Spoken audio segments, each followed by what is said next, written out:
Maximum investor जो investment की शुरुआत डायरेक्टली स्टॉक मार्केट से करते हैं, जो डायरेक्ट शेयर परचेज और सेल करते हैं, उसमें से मोर देन 90% लोग लॉस करते हैं और इन्वेस्टमेंट बंद कर देते हैं।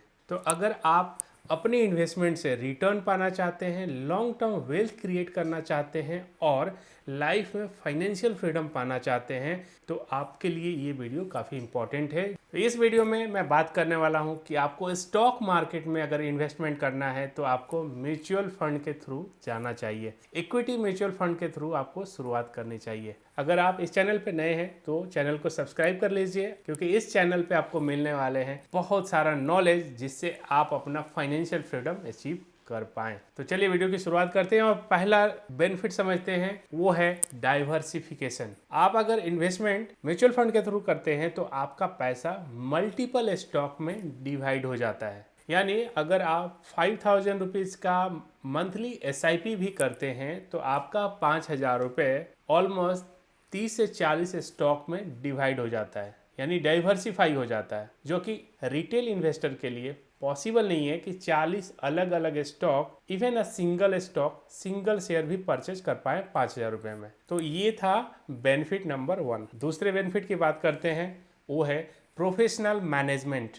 आप भले ही 5,000 रुपये इन्वेस्ट करें, बट आपके फंड को मैनेज करने के लिए प्रोफेशनल फंड मैनेजर होते हैं, जो कि पूरे पूल जितने भी इन्वेस्टर हैं उनका पैसा एक ही जगह पे जमा होता है और पूरे पैसे को प्रोफेशनल फंड मैनेजर मैनेज करते हैं। ये पॉसिबल नहीं है किसी रिटेल इन्वेस्टर के लिए कि प्रोफेशनल फंड मैनेजर से सर्विस डायरेक्टली ले, तो म्यूचुअल फंड के थ्रू ये फायदा होता है। तीसरा बेनिफिट लिक्विडिटी का। म्यूचुअल फंड में सेल और परचेज करना काफी आसान होता है और इसमें सेल या परचेज करने के लिए आपको डीमेट अकाउंट की रिक्वायरमेंट नहीं होती है। आप चाहे तो किसी भी म्यूचुअल फंड के वेबसाइट से जाके परचेज कर सकते हैं और डायरेक्टली पेमेंट करके आप परचेज कर सकते हैं, और सेल करना हो तो डायरेक्टली उनके वेबसाइट से सेल कर सकते हैं। तो ये काफ़ी आसान होता है, कन्वीनियंट होता है। जब आप कोई भी म्यूचुअल फंड सेल करते हैं तो आपके अकाउंट में पैसा T+2 में क्रेडिट होता है। Benefit number 4, affordability. काफ़ी अफोर्डेबल होता है आपको म्यूचुअल फंड के थ्रू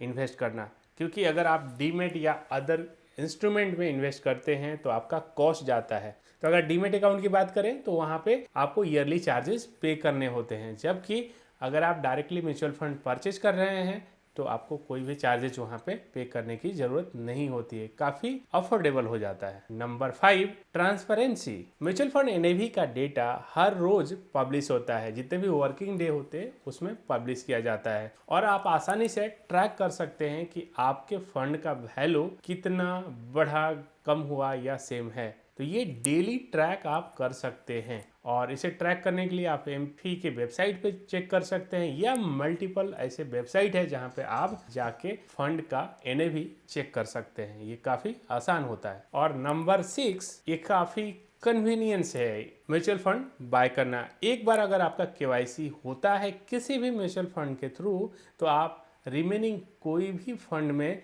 इन्वेस्ट कर सकते हैं बिना किसी एडिशनल KYC के, और ये रिटेल इन्वेस्टर के लिए काफ़ी आसान हो जाता है। इवन कोई मंथ का 5,000 इन्वेस्ट करे या 500 रुपीज़ का इन्वेस्ट करे, उनके लिए आसान होता है। तो ये 6 बेनिफिट थे जिसकी वजह से अगर आप स्टॉक मार्केट में इन्वेस्टमेंट करना चाहते हैं तो आप म्यूचुअल फंड के थ्रू शुरुआत कर सकते हैं, ताकि आपको अच्छा रिटर्न मिले और आप लंबे समय तक इन्वेस्टेड रहें। Thank you so much for watching this video.